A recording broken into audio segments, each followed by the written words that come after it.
Hello guys, तो आप सभी स्वागत है आपका अपना Hindi channel Hindi grammar concept में। चलिए आज की क्लास में हम बात करते हैं बहुत ही सिंपल ट्रिक में, बहुत ही सिंपल वे में कि अगर कोई आपको संधि दिया हो तो आप कैसे पहचान पाएंगे कि इसमें किन कौन वर्णों को संधि हुई है और किस प्रकार की संधि है। क्योंकि आपको संधि के बारे में पता है होगा कि दो वर्णों के मेल से जो विकार उत्पन्न होता है उसे संधि कहते हैं।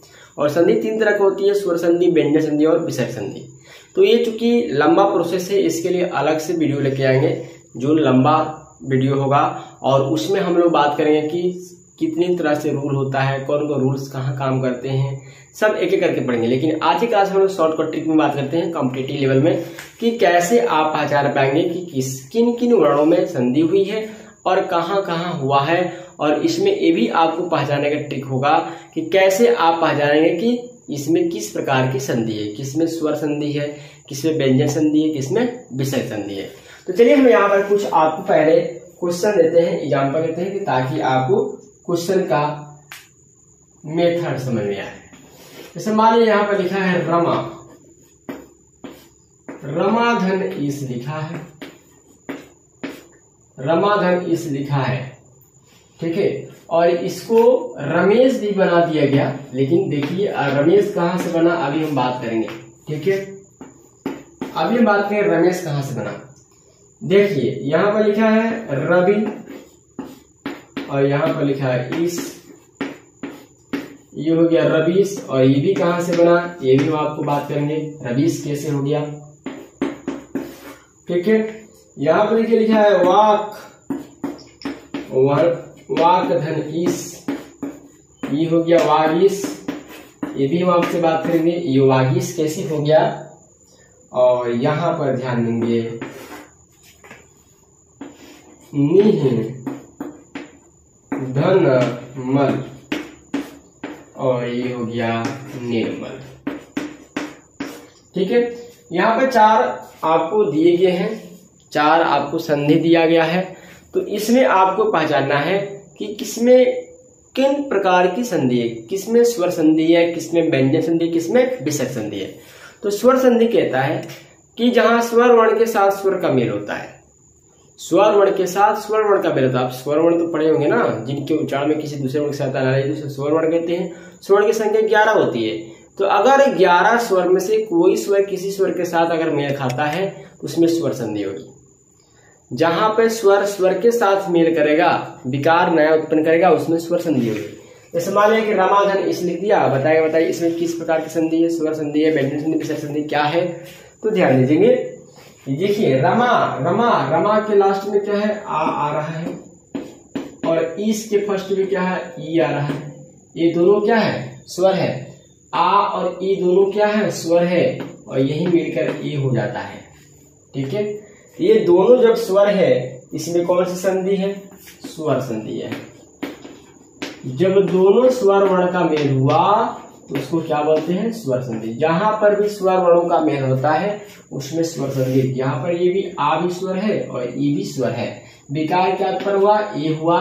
ये रूल में सब कुछ आपको बताया जाएगा, सिखाया जाएगा। लेकिन फिर भी यहाँ पे याद रखेंगे कि आ के बाद अगर ई आए तो ए हो जाता है। लेकिन अगर आप लंबे चरण में इसका सूत्र सीखना चाहते हैं, नियम सीखना चाहते हैं, तो आप लोग कमेंट करें और इसका अगला वीडियो आपको आएगा जो पूरे रूल के साथ होगा, एकदम मतलब कि टॉपिक वाइज टॉपिक, ठीक है। रवीश, रवीश में क्या है, रवि में यहाँ पर व में कौन सा ई है, हर्ष ई है और यहाँ पर क्या है दीर्घ ई है। देखिए यह भी स्वर है, ये भी स्वर है। तो जहां जहां स्वर वर्ण की संधि होती है उसमें स्वर वर्ण होता है, स्वर संधि होती है। तो अगर रूल कहता है कि हर्ष ई के बाद दीर्घ ई आए तो दीर्घ ई हो जाता है, इसलिए यह रवि जो है दीर्घ ई में बदल गया है। तो सब पहचानना क्या है, ये स्वर स्वर के साथ मेल हुआ है, इसलिए ये भी क्या है स्वर संधि का उदाहरण है, स्वर संधि का उदाहरण है, ठीक है।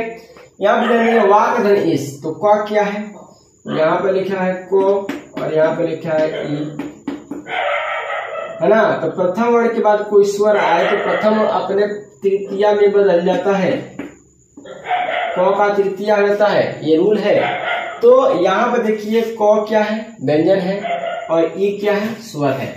तो जहां पर भी संधि होती है, अगर व्यंजन वर्ण और स्वर वर्ण आता है, व्यंजन आएगा तो भी व्यंजन संधि, और स्वर व्यंजन आएगा तो भी व्यंजन संधि। मतलब कि स्वर के साथ स्वर का मिलेगा तो स्वर वर्ण, स्वर के साथ व्यंजन का मेल हो तो व्यंजन संधि, व्यंजन वर्ण के साथ व्यंजन का मेल हो तो भी व्यंजन संधि। ठीक है, यह किसका उदाहरण हो गया, यह व्यंजन संधि का उदाहरण हो गया। इसका उदाहरण हो गया, व्यंजन संधि का उदाहरण हो गया। यहाँ पे देखेंगे निह धर्मण, तो निह में क्या है, निह यहाँ पे विसर्ग आ रहा है। ठीक है, यहाँ पर मल है, तो कैसे पता जाएगा, ये देखिए विसर्ग है, विसर्ग विसर्ग विसर्ग। अब यहाँ पे तो कुछ है ही नहीं, लेकिन ये रूल है, जब भी आपको विसर्ग दिखे, सीधी सी बात है, जब भी विसर्ग दिखे तो विसर्ग संधि हो जाती है। जब भी विसर्ग दिखे, स्वर व्यंजन कुछ भी दिखे, उसमें अगर विसर्ग दिखना चाहिए, उस संधि में आपको विसर्ग दिखना चाहिए, बाकी कुछ भी रहे विसर्ग संधि। ठीक है, यह किस संधि का उदाहरण है, विसर्ग संधि का उदाहरण है। और ये विसर्ग जो है रौ में बदल जाता है, रेप में बदल जाता है, ये विसर्ग जो है रेप में बदल जाता है, निर्बल हो जाता है।